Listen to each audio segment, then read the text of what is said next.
अस्सलामुअलैकुम। Straight talk में खुश आमदीद। आपके साथ मैं हूँ आयशा बख्श। 9 मई को होने वाले वाक़यात में मुलव्विस अफराद के खिलाफ क्रैकडाउन जारी है। हुकूमत की जानिब से चेयरमैन पाकिस्तान तहरीक इंसाफ पर लोगों को अमन व अमा में खलल डालने पर उकसाने का इल्ज़ाम लगाया जा रहा है।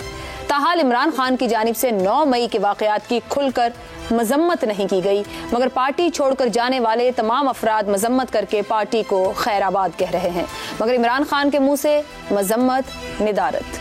आज वजीर दिफा ख्वाजा आसिफ ने मीडिया से गुफ्तगू में कहा कि अस्करी तनसीबात पर हमला इमरान खान का आखिरी हरबा था। 9 मई के वाक़यात अचानक नहीं, प्लानिंग के तहत हुए हैं। ख्वाजा आसिफ का कहना है कि 9 मई के वाक़यात के तनाजुर में पाकिस्तान तहरीक इंसाफ पर पाबंदी लगाने के इम्कानात का जायजा ले रहे हैं।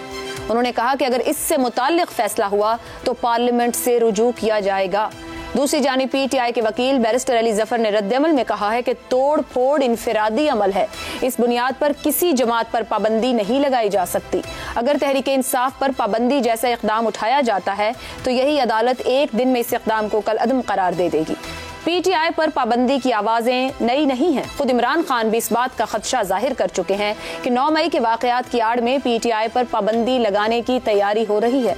मगर क्या किसी जमात को इस किस्म के फेल के बायस सियासत से मुकम्मल तौर पर आउट कर देना ही मसले का वाहिद हल है? और इससे भी बढ़कर कि आज तक किसी भी सियासी जमात पर पाबंदी के मकासद पूरे हुए हैं? इसी मामले पर गुफ्तगू करेंगे। गुफ्तगू पर जाने से पहले आपसे चंद मिनट पहले की खबर है, बिल्कुल आपके भी सामने आई टीवी स्क्रीन पर। फवाद चौधरी साहब ने अलहदगी इख्तियार कर लिया PTI से। उन्होंने एक ट्वीट डाला है। अभी हमने देखा कि जितने लोग PTI को इस वक्त खैर बात कह रहे हैं, सियासत को कह रहे हैं, वो एक प्रेस कॉन्फ्रेंस कर रहे हैं या फिर जेल से बाहर आने के लिए हल्फनामे दे रहे हैं, मगर उन्होंने ट्वीट किया है, सोशल मीडिया पर ये डाला है, जिसमें वो कह रहे हैं have decided to take a break from politics, therefore have resigned from party position and parting ways from Imran Khan. अलहदगी इख्तियार कर रहे हैं इमरान खान से फवाद चौधरी। एक बड़ा नाम है पाकिस्तान तहरीक इंसाफ में। देखना यह है कि फवाद चौधरी साहब इसके बाद नजर आते हैं सियासत में, कितने अरसे का वक्फा है नहीं है, मगर PTI के लिए जो मामला है उस पर सवाल रखेंगे। पैनल में हमारे साथ हैं ज़ैगम खान, अबसार आलम, ईसार राना और शहजाद साहब आज प्रोग्राम का हिस्सा नहीं है, जो कि हमारे साथ होते हैं, वो तातील पर हैं, कुछ दिनों की छुट्टी है, उनकी ज्वाइन करेंगे। आदिल शाहजेब साहब आज हमारे साथ प्रोग्राम का हिस्सा होंगे। सवाल आप सबके लिए, पाकिस्तान की सियासी तारीख, कभी कम्युनिस्ट पार्टी पर पाबंदी, कभी नेशनल अवामी पार्टी पर, कोई नतीजा नहीं निकला। क्या सियासी जमात पर पाबंदी से सियासी रुझान को खत्म किया जा सकता है? ज़ैगम साहब, एक माजी है हमारा इतने सालों का, एक अब 9 मई हुआ है जो कहते हैं पाकिस्तान की तारीख में ऐसा कभी नहीं हुआ। सियासी जमात पर पाबंदी, अब जो गुफ्तगू इस वक्त हो रही है गुज़िश्ता कुछ दिनों में, क्या उनके सियासी रुझान को ख़त्म किया जा सकता है? क्या इनसे नताइज हासिल हो सकते हैं? हम अपने कौमी तजर्बात से जिस नतीजे पर पहुँचे हैं और पूरी दुनिया जिस नतीजे पर पहुँची है वो ये है कि इंतहा पसंद गैर सियासी जमातों को भी सियासत की तरफ लाया जाए, कि वो अपना एक्सप्रेशन सियासी तरीके से करें, गैर कानूनी तरीके से ना करें। इसको कहते हैं मेन स्ट्रीमिंग। ये कैसे हो सकता है कि आप किसी भी मेन स्ट्रीम जमात को, एक ऐसी जमात को जो जमहूरी अमल में शामिल है, उसको आप सियासत से बाहर धकेल दें? सियासत से बाहर धकेलने का क्या मतलब है? इसका मतलब है कि आप उसको मजबूर कर रहे हैं कि वो अपनी जिद्दोजहद अब गैर सियासी तरीके से चलाए, किसी गैर कानूनी तरीके से चलाए, छुप कर चलाए, अंडरग्राउंड होकर चलाए। तो ये एक इंतहाई नापसंदीदा अमल है। सियासी जमातें बहुत कीमती होती हैं, छोटी से छोटी सियासी जमात भी बहुत कीमती होती है, क्योंकि वो किसी न किसी अवाम के हिस्से को रिप्रेजेंट कर रही होती है, उसकी नुमाइंदगी कर रही होती है, उसके जज्बात की तर्जमानी कर रही होती है, उसके एस्पिरेशंस, उसके ख्वाहिशात की तर्जमानी कर रही होती है। आपने माजी की तरफ इशारा किया, कम्युनिस्ट पार्टी का बताया, हमने 1971 में अवामी लीग पर भी पाबंदी लगाई। उसी दौर में थोड़ी देर के लिए जमात इस्लामी पर भी पाबंदी लगी थी। फिर 1975 में नेशनल अवामी पार्टी, उस पर भी पाबंदी लगी, जिसको उस वक्त की पाकिस्तान की सुप्रीम कोर्ट ने भी इंडोर्स किया और बाद में उन्होंने एक मुख्तलिफ नाम से जमात बनाई उन्हीं लोगों ने, और अब तक वो माशाल्लाह एक शानदार जमात है पाकिस्तान की, बड़ा काम किया है, पाकिस्तान के लिए बड़ी कुर्बानियाँ दी हैं अवामी नेशनल पार्टी ने। छोटी मोटी दहशतगर्द इंतहा पसंद तंजीमें, सिपाही साहबा वगैरह, वो एक बिल्कुल मुख्तलिफ बात है। तो ये बिल्कुल नापसंदीदा है। अगर कोई पार्टी गलत काम करती है और उसको पार्टी के तौर पर अकाउंटेबल बनाना है, तो सबसे पहले तो ये तय करना होगा क्या ये फैसला पार्टी ने पार्टी के तौर पर किया। अब इसका क्या मतलब है? देखिए, एक होती है कारपोरेट एंटिटी। कारपोरेट एंटिटी का मतलब होता है अदारा, वो फर्ज से मुख्तलिफ चीज़ होती है। इमरान खान है, पीटीआई है, चाहे इमरान खान और पीटीआई कितने ही जुड़े हुए क्यों ना हो। इमरान खान ने अगर कोई हुक्म दिया तो उसके लिए इमरान खान अकाउंटेबल है, पार्टी नहीं। अगर पार्टी की सेंट्रल एग्जीक्यूटिव कमेटी ने बाकायदा तौर पर कोई फैसला किया, वो फिर पार्टी का फैसला होगा। तो अगर 9 मई के वाकयात में पार्टी की मीटिंग हुई, सेंट्रल एग्जीक्यूटिव कमेटी बैठी, उसने ये फैसला किया कि हम रियासत के खिलाफ अब जंग करने लगे। ज़ग़म साहब, एक रिपोर्ट जो सामने आ रही है फिलहाल, कहा जा सकता है कि आजकल में उसमें बता रहे जी 150 नंबर पिछले दिन मौजूद थे। 8 मई की बात हो रही है, वो इस प्रेमिसेस के आसपास इसी जगह पर उन्होंने जो इस वक्त वो निकाल रहे हैं चीजें सारी जियो फेंसिंग के जरिए, वो जब ये कहते हैं कि 150 नंबर मौजूद था, पार्टी के लोग थे, फिर जिस किस्म की गुफ्तगू अब सामने मीडिया पर लाई जा रही है, कुछ ऑडियोज दिखाई जा रही हैं, कुछ लीडरशिप के सेकंड टियर थर्ड टियर के लोगों के जो पैगामात हैं, इसे पार्टी कहा जाएगा या यही कहा जाएगा कि लीडर का फैसला था? That's it. इसको इन सब को इंडिविजुअल्स कहा जाएगा, चाहे वो 100 हैं, 200 हैं, 1000 हैं। वो एक पार्टी के बहुत सारे अफराद हैं, पार्टी से वाबस्ता अफराद हैं। पार्टी का फैसला तब कहा जाएगा कि अगर पार्टी की जो फैसला साज कमेटी है उसने ये फैसला किया। तमाम इंडिविजुअल, और उसमें इमरान खान भी शामिल हो सकते हैं, अगर उन्होंने कोई हिदायत दी, अगर वो शामिल है 9 मई के वाकयात में, तो वो इंडिविजुअली अकाउंटेबल हैं, उनको हिसाब अपने तौर पर देना होगा।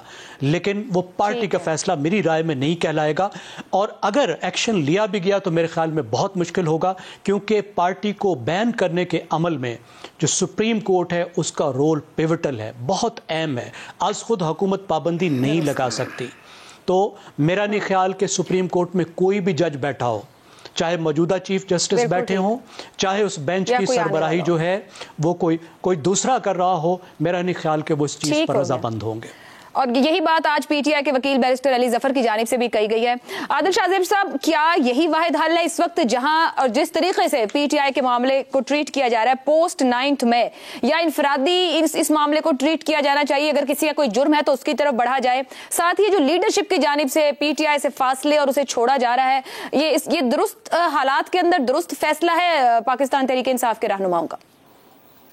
देखिए, एक तो जहां तक बैन की बात है तो वो तो बिल्कुल नहीं होनी चाहिए, ना ही उसकी सपोर्ट होगी, और मेरे ख्याल में प्रोडक्टिव साबित होगी। ये हमारी 75 साल तारीख भी बताती है, और दुनिया की भी अगर आप सियासी तारीख उठा के देख लें तो जिस भी पार्टी पर इस तरह की बैन लगती है, देखें 1979 में जब भुट्टो साहब को जुडिशली मर्डर किया गया तो पीपल्स पार्टी पर तकरीबन बैन ही लग गई थी ना। 12 लोग भुट्टो साहब के जनाजे में शामिल थे, लेकिन फिर 88 क्या हुआ, उन्हीं बेनजीर भुट्टो को कंधों पर बिठा के पाकिस्तानी अवाम जो है वो, ठीक है 6-7-8 साल ज़ियाउल हक का जो जबर था वो सहा पाकिस्तानी अवाम ने, लेकिन उसके बाद क्या हुआ कि जो लोगों की राय है, जो लोगों की विल है, अगर आज हमें कुछ पता नहीं है, अभी तक ना इंतखाबात हुए हैं, ना कोई ऐसे ओपिनियन पोल ऑथेंटिक हुए हम कह सकते हैं इमरान साहब आज पाकिस्तान के मकबूल तरीन रहनुमा हैं, लेकिन ये भी अगर मान लिया जाए कि सेगमेंट ऑफ सोसाइटी उनके साथ है जो कि इन 9 मई के वाकयात में नहीं शामिल, वो सियासी जदोजहद पर यकीन रखते हैं, तो उनके लिए भी हमें इस वक्त ये जो हुकूमत की बेवक्त की एक रागनी है कि जी तहरीक इंसाफ पर पाबंदी पर गौर किया जा रहा है, ये इसका वक्त नहीं। देखिए, जो 9 मई के वाकयात हुए उनको अलग थलग देखना चाहिए, चाहे वो 150 लोग हैं, 300 हैं, 400 हैं, उन्हें करार बाकी सजा मिलनी चाहिए, बिल्कुल मिलनी चाहिए।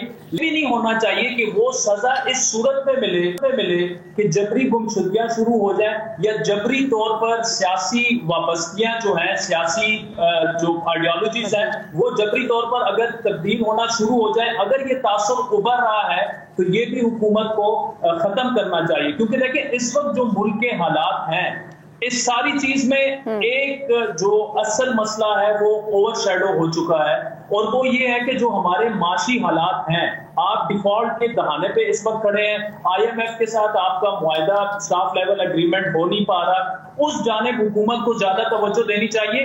अदालतें मौजूद हैं, कानून वाले इदारे मौजूद हैं, उनको ये सब सारी चीजें जो हैं उनके हवाले कर देना चाहिए और इंसाफ होता नजर आना चाहिए। क्योंकि देखें, आज जो पीएमएलएन या पीपल्स पार्टी के साथ गुज़श्ता 3.5 सालों में हुआ, हमने खुलकर मज़म्मत की, लेकिन अगर आज मौजूदा हुकूमत भी वही इंप्रेशन बार बार उभार रही है पाबंदी की बातें करके, या ये जो कहा जा रहा है कि जी आप प्रेस कॉन्फ्रेंस करें, छोड़ने का ऐलान करें तो ठीक है, वरना दोबारा से डायलिसिस जाए, ये इंप्रेशन खत्म करना होगा। अगर ये खत्म ना हुआ तो ये आप लिख के ले लें कि 3-4 साल तो चले, मौजूदा हुकूमत रह जाएगी, इलेक्शन जीत जाएगी, जो भी हो जाएगा, उसके बाद we will be back to square one. यही लीग और पीपल्स पार्टी की क़यादत आपको उसी तरह में नजर आई। ठीक है, ये जो पॉइंट आदिल साहब आप रख रहे हैं, यही बात इसार साहब, आपके ख्याल में ये जो जबरी तौर पर अलहदगी और ये सारी सूरत हाल बनी है, एक एक करके उतर रहे हैं, कल आए थे, आज जा रहे हैं, कल दोबारा आ जाएंगे, ये हल्फनामे लेकर, ये मुश्किल, ये मसाइल, ये दुरुस्त हो रहा है क्या? इस तरीके से किसी जमात को क्या कहा जाए, साइज कट टू साइज करना, ये दुरुस्त रहा है इस वक्त? देखिए, ऐसा बात किया कि कभी हम जब शादी हाल जाते हैं ना, शादियों में, तो 10 बजते हैं तो अचानक लाइटें बंद हो जाती हैं और जो उसकी इंतज़ामिया होती है ना, वो तो बैठे हुए लोगों को उठा देती है कि कुर्सियां खाली कर दें, भी हमने अपनी कुर्सियां ले जानी है, कोई कहता है हमने मेज़ ले जानी है। तो जो किराए के ऊपर आई हुई चीज़ें होती हैं, एक वक्त पे उन्होंने वापस जाना होता है, और वो कहते हैं ना, पहुंची वहीं पे खाक जहाँ का खमीर था, तो ये खाक ने वहाँ पहुँचना ही पहुँचना होता है। एक दौर में हबीब जालिब साहब ने लिखा था कि लाड़काना चलो वरना थाने चलो, तो वो बड़ा मशहूर हुआ था। तो आज जस्टिस गुल हसन साहब ने उस शेर को अपने अल्फाज में कह दिया। मैं समझता हूँ कि इस पूरे सिस्टम के ऊपर आज का ये जुमला इतना भारी है और इसके जिम्मेदारों को इस पे सोचना भी होना चाहिए और जवाब भी देना चाहिए कि क्या कोई ताकत अब सुप्रीम कोर्ट से भी ऊपर है कि जो सुप्रीम कोर्ट के जज हाथ मलते रह जाते हैं और वो कहते हैं कि हम बेबस हैं और हम आपको की जमानतें ले भी लें, तो जब तक आप प्रेस कॉन्फ्रेंस नहीं करेंगे तब तक आपकी जान नहीं छूटेगी। और रही बात यह कि जी जो पाबंदियां लगाने से, अभी दिल साहब ने जो बात की कि क्या ज़ियाउल हक के 10 साल के मार्शल लॉ ने पीपल्स पार्टी को ख़त्म कर दिया था, ये इमरान खान को मज़ीद तक़वियत देने की और मज़ीद ताकतवर करने वाली बात होगी। और दूसरी चीज़ ये कि आप अगर पाबंदी लगा देते हैं, ये तो नून लीग की बड़ी ख्वाहिश है कि पाबंदी लग जाए, गलियाँ और जनसुंजियाँ तो विच मिर्ज़ा यार फिरदा रहे, लेकिन ना गलियां सुंजी होंगी ना मिर्जा यार को इतना फिरने का मौका मिलेगा। उसकी रीजन ये कि इमरान खान या पीटीआई को 2-3 करोड़ पाकिस्तानियों के वोट की वो हासिल है ना हिमायत, तो आप क्या 3 करोड़ लोगों को ये बता रहे हैं कि आपका जमहूरिया खत्म हो गया, अब आप इस जमहूरी हक के अंदर तसलसल का हिस्सा नहीं बनेंगे। एक तरफ आप बलूचिस्तान के अंदर प्रेस कॉन्फ्रेंस करते हैं और उसमें गुलजार इमाम शंबे को पेश करते हैं जो कहता है कि जी मैं ये समझता हूं कि रियासत से टकराने के बजाय रियासत का हिस्सा बन के बेहतरी लाई जा सकती है। एक तरफ एक बंदे को आप इतनी मुश्किल से लेके आते हैं और उसकी प्रेस कॉन्फ्रेंस कराते हैं, दूसरी तरफ 2-2.5 करोड़ पाकिस्तानियों के वोट की हामिल एक जमात के ऊपर आप कहते हैं पाबंदी लगा देते हैं। तो आप वैसे कह दें कि आप इसका मुकाबला नहीं कर सकते भाई, हम इसी तरह आपको हरा सकते हैं। ये सब इकट्ठे होके, बिलावल भुट्टो ने बहुत अच्छा जुमला कहा था कि अगर हम सब इकट्ठे हों तो शायद हम इमरान खान को हरा दें। अब उनके पास एक हाथ में, वो कहते हैं अन्य हाथ बटेरा आ गया है, अब वो उस बटेरे के जरिए वो ये चाह रहे हैं कि ये रस्ते ही खत्म कर दें, लेकिन इससे क्या पाकिस्तान की मदद होगी, क्या जमहूरी निजाम की मदद होगी? आज जो फंदा आप इमरान खान के गले में डालेंगे, ये फंदा खत्म नहीं होगा, ये कल आपके गले में भी पड़ेगा। पहले तो आप मुल्क छोड़ के चले गए थे, हो सकता है इस बार ये मौका ना मिले, लिहाजा सियासतदानों को जरा अकल के नाखून लेने चाहिए, अपनी सियासी जंग सियासत के मैदान में करें। इस तरह के मनफी हरबों से आप कभी ना हवा का ना किसी का रास्ता नहीं रोक सकते। आप रास्ता रोकना है तो अपनी कारकर्दगी से रोकें, और कारकर्दगी का आलम यह है कि आज हमारा जो रुपया है वो टका टोकरी से भी होकर टोकरी भी फट गई और डॉलर जो है सियासी तारीख की बात हो रही है, सियासतदान सीखते नहीं है। कभी नून लीग को खत्म करने की कोशिश हुई, कभी पाकिस्तान पीपल्स पार्टी को, हर कोशिश नाकाम। आज यही जमातें एक और सियासी जमात पर पाबंदी लगाने की बात कर रही हैं कि सोचा जा रहा है, इम्कान देखा जा रहा है। तारीख नून लीग और पीपल्स पार्टी को फाशिस्ट के तौर पर याद रखेगी या पाकिस्तान तहरीक इंसाफ को फाशिस्ट के तौर पर याद रखेगी? ब्रेक ले लेते हैं, ब्रेक से वापस आएंगे तो अबसार साहब की गुफ्तगू को भी शामिल करेंगे। ब्रेक से पहले हम गुफ्तगू कर रहे थे पाकिस्तान की सियासी तारीख, कभी नून लीग को खत्म करने की कोशिश की गई, कभी पाकिस्तान पीपल्स पार्टी को। ये जमातें आज एक मकबूल सियासी जमात पर पाबंदी लगाने के इम्कानात पर बात कर रही हैं। और सोचिए अबसार साहब, तारीख नून लीग पीपल्स पार्टी को फाशिस्ट के तौर पर याद रखेगी या पाकिस्तान तहरीक इंसाफ को? देखिए, मेरा ख्याल है ये मफरूज़ा है और इस पे हमने पूरा प्रोग्राम ही कर लिया इस मफरूज़े पे। मैं नहीं समझता कि पाकिस्तान तहरीक इंसाफ पे पाबंदी लगेगी या उसे कालादम करार दे दिया जाएगा। लेकिन एक बात पे मुझे एतराज़ है कि आपने कम्युनिस्ट पार्टी और नेशनल अवामी पार्टी से मुवाजना किया है इनका। वो जमातें और तरह की थीं, उनके फॉलोअर्स और तरह के थे। कभी किसी ने वायलेंस नहीं इस तरह क्रिएट किया, कभी किसी ने उनमें से किसी ने अपने मुखालफिन को इस तरह गंदी तरीन गालियों के ट्रेंड्स नहीं बनाए, उनके ख़िलाफ़ झूठे प्रोपेगेंडा नहीं किए, तोहमतें नहीं लगाई उन पे, और फिर कभी वो हुकूमत में नहीं रहे और पीटीआई ने हुकूमत में रह के भी ये सब कुछ किया, हुकूमत के बाहर भी किया। तो इसलिए मुवाजना दुरुस्त नहीं है। लेकिन इसके बावजूद मैं नहीं समझता कि पीटीआई को कालादम करार दिया जाएगा।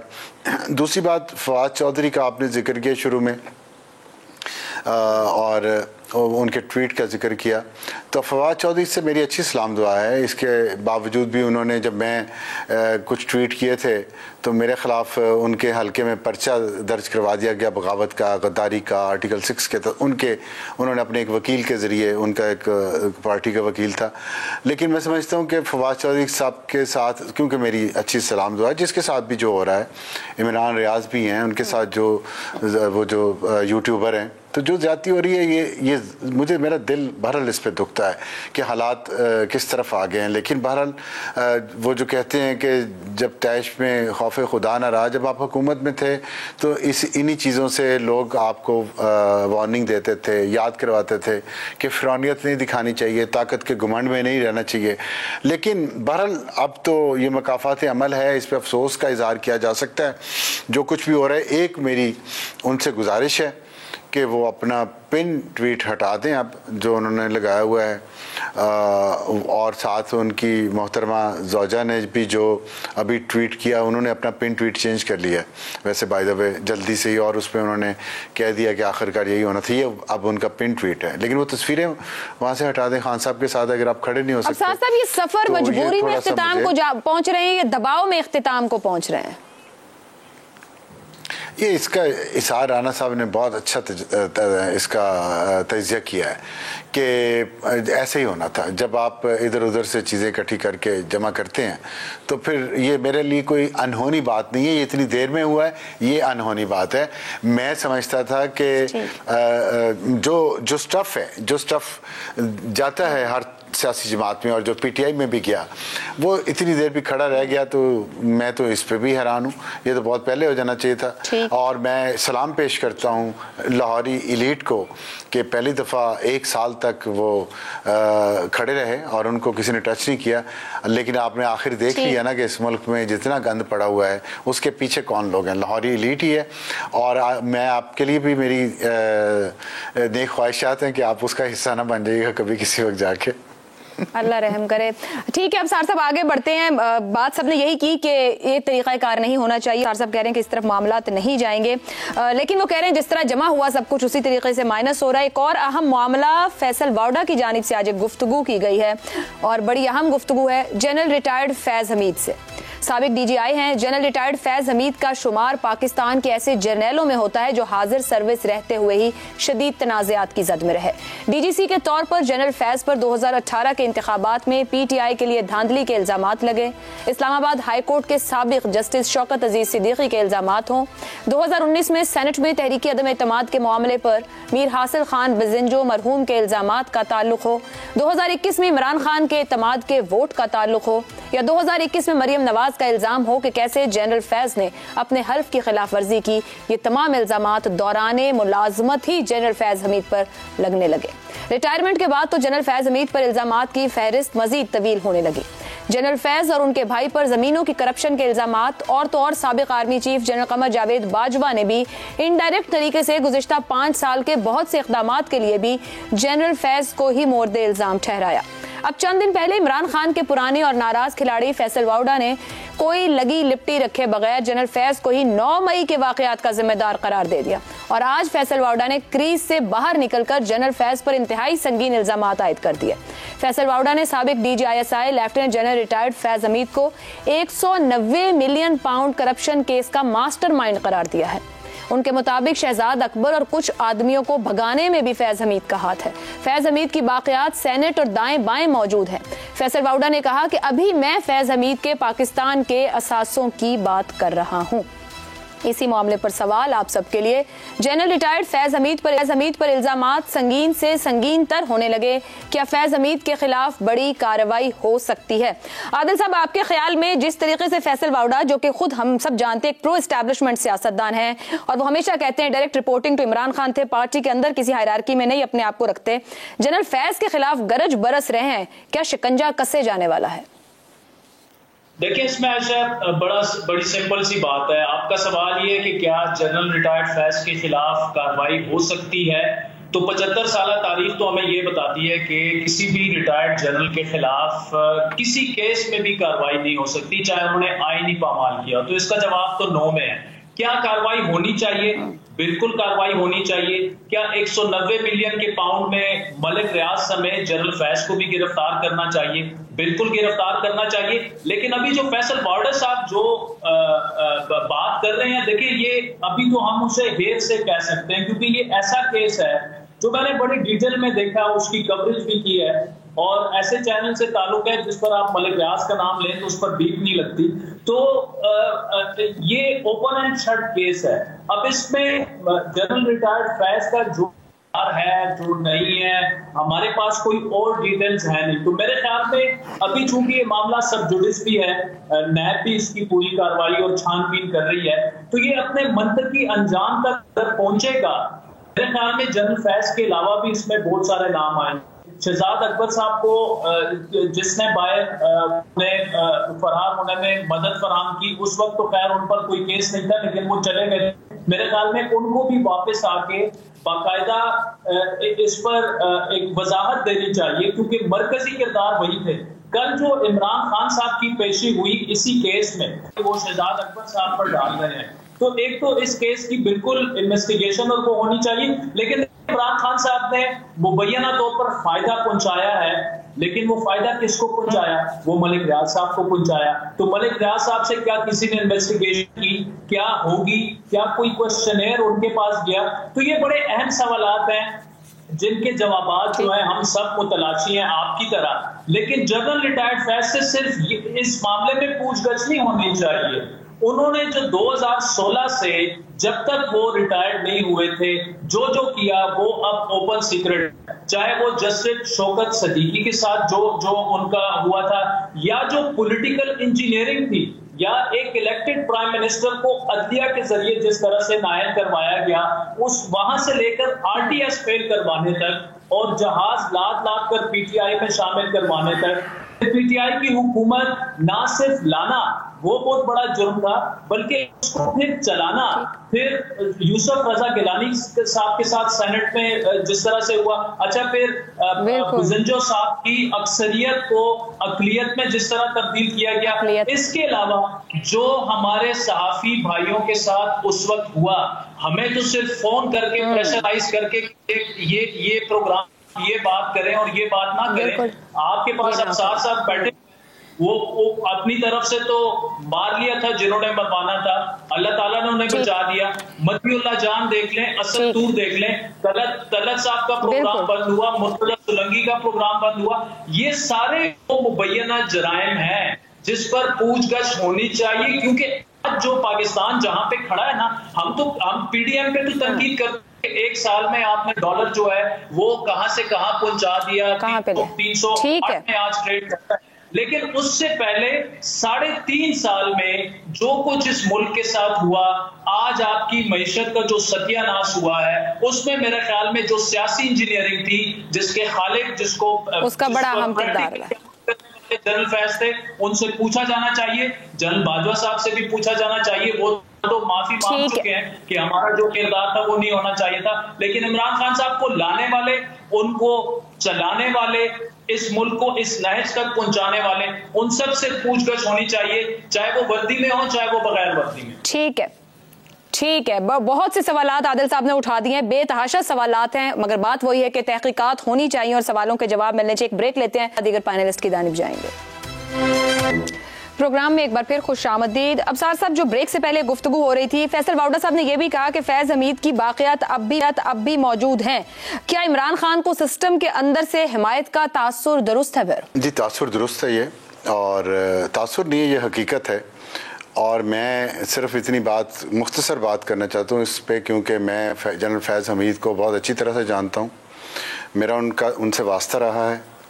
मुझे पता है कि उनकी शैतानी जहनियत ने इस मुल्क के साथ कितना शैतानियत खेली, कितनी करप्शन की उन्होंने। इस इस्लामाबाद के शहर में ही सिर्फ इतनी करप्शन उन्होंने की है कि शायद ही किसी और जर्नैल ने, एक जर्नैल जो उनके सीनियर थे, शायद उन्होंने उनसे ज़्यादा की हो।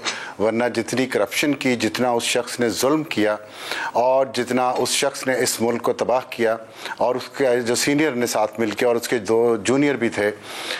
मैं सिर्फ ये कहना चाहता हूँ आज उन सब लोगों को जो इस वक्त भी जर्नैली की वर्दी पहन के बैठे हुए हैं, या रिटायर्ड हो चुके हैं, या जजेस की कुर्सी पे बैठे हैं, या सियासतदान हुकूमत में बैठे हैं, या मीडिया पर्सन जो आज भी टीवी के ऊपर अपीयर हो सकते हैं, कि जब आपके पास ताकत होती है ना, तो अल्लाह से ज़रूर डरें। कभी फ़िरौन अपने आप को इतना ना समझें कि आप दूसरे लोगों की ज़िंदगियां तबाह कर दें, उनके बीवी बच्चों की ज़िंदगियां तबाह कर दें, उनके फैमिलीज़ की ज़िंदगियां तबाह कर दें। एक दिन आता है जब आपके जिस्म का ज़र्रा ज़र्रा, आपके अल्लाह ताला का वादा है ना ये, कि आपके जिस्म का रूह रूह आपके ख़िलाफ़ या आपके हक़ में गवाही देगा। आज वो जनरल फैज़ जो इस शहर में फ़िरौन बन के फिरता था, वो किधर है? और उसका वो भाई जो ज़मीनों पे कब्ज़े किया करता था, और जनरल फैज़ इस तरह लोगों को यहाँ घरों से उठा के अगवा करके फ़ौज की वर्दी पहन के उसने जितना जुल्म किया, और फ़ौज को जितनी गाली उसने पढ़वाई है। जब ताकत में हो तो फ़िरौन ना बने और लोगों पे जुल्म ना करें। और अपनी जो वर्दी पहन के इस शख्स ने और इसके सीनियर ने जितना नुकसान फ़ौज को पहुँचाया है, ये फ़ौज के अपने मफाद में है कि ऐसी गलाजत को अपने अंदर से जो मौजूदा है, सर्विंग है, उनको भी, और जो रिटायर्ड हैं और जो बैठे हुए हैं लूट के मुल्क के, उनको भी इबरत की निशान बनाएं, तभी उनकी इज्जत बहाल होगी। सिर्फ एक पार्टी को अंदर करने से उनकी इज्जत बहाल नहीं होगी। ऐसी काली भेड़ों को, ऐसे करप्ट लोगों को, जो दौलत की भूख में, जो जाती अजमत की भूख में, जिन्होंने इस मुल्क को तबाह किया, यहाँ के लोगों पर जुल्म किए, उनको कटहरे में लाएं और उनको इबरत की मिसाल बनाएं। ठीक है ज़ैगम साहब, फैसल वाउडा ने एक और बात भी की कि 9 मई के मास्टरमाइंड वो कह रहे हैं कि जनरल फैज हैं। एस्टैब्लिशमेंट को नहीं, रियासत को चैलेंज किया गया है इदारे के अंदर इस पूरे मामले पे। जैसे ऊपर आदिल साहब ने तो कहा कि नहीं, तारीख नहीं है हमारी ऐसी, इदारे के अंदर इस मामले के ऊपर सख्त एक्शन होगा। 9 मई को जो हुआ उसका मशवरा कोई अहमक से अहमक सियासतदान भी नहीं दे सकता था, उसका मशवरा कोई गैर सियासी ज़हन नहीं दे सकता था। ये बात मैंने 10 मई को भी कही थी। और अगर ये बात दुरुस्त है कि इसके पीछे जनरल फैज़ का मशवरा है, तो मेरा ख़्याल है उन्होंने ख़ुद अपने साबिका इदारे की रेड लाइन क्रॉस की है। फिर ये बात बहुत आगे चली गई है, क्योंकि जब ऐसे मामलात हुए हैं, ठीक है साबिका जर्नैलों को और जर्नैलों को बहुत रियायत मिली है, इदारा अपने लोगों पे बहुत ही काइंड है, मेहरबान है, उनको डील देता है, लेकिन ऐसे मामलात में जर्नैलों को सज़ा भी मिली है जहां किसी फ़ौजी अफसर ने, किसी जर्नैल ने अपने इदारे के अंदर डिसिप्लिन को इस तरह मुतासर किया है या इदारे को नुकसान पहुंचाने की कोशिश की है। मेरा ख्याल है अगर 9 मई के वाक़यात के साथ उनका लिंक इस्टेब्लिश हो जाता है तो फिर तो उनको सज़ा मिलेगी। जिस तरीके से लगता है कि इदारे ने यह फ़ैसला कर लिया है कि इस मामले में ज़ीरो टॉलरेंस होगी, लेकिन उनका कहना कि 190 मिलियन पाउंड का जो मामला है उससे फैज़ हमीद लिंक है, मेरे ख्याल में ये बड़ी दूर की बात है। अगर लिंक्ड हैं भी तो उनको सज़ा नहीं दी जा सकती, क्योंकि वो पार्टी नहीं है, ना वो देने वाले हैं ना वो लेने वाले हैं, ना वो मलिक रियाज हैं जिनका पैसा था, जिनका पैसा भिजवाया गया, जिन्होंने पैसा वसूल किया, ना वो इमरान खान और इमरान खान की काबीना है जिसने ये पैसे देने की मंजूरी की और जिसने फिर मफादात लिए और ज़मीन अलाट कराई और दूसरे फ़ायदे लिए। गुज़श्ता मामलात पर उनको अभी तक अकाउंटेबल नहीं बनाया गया। जब उनको ISI से हटाया गया तो उस वक्त उनको कोर कमांडर बना दिया गया। अभी तक उनके साथ गुज़श्ता मामलात पे कोई अकाउंटेबिलिटी नहीं की गई, अगरचे ज़ाहिर है हमारे सामने है कि काजी फ़ाइज़ ईसा का केस भी था, उसके बावजूद भी उनको तरक्की हुई। मेरा नहीं ख्याल कि बाकी किसी मामले पर उनको अकाउंटेबल बनाया जाएगा।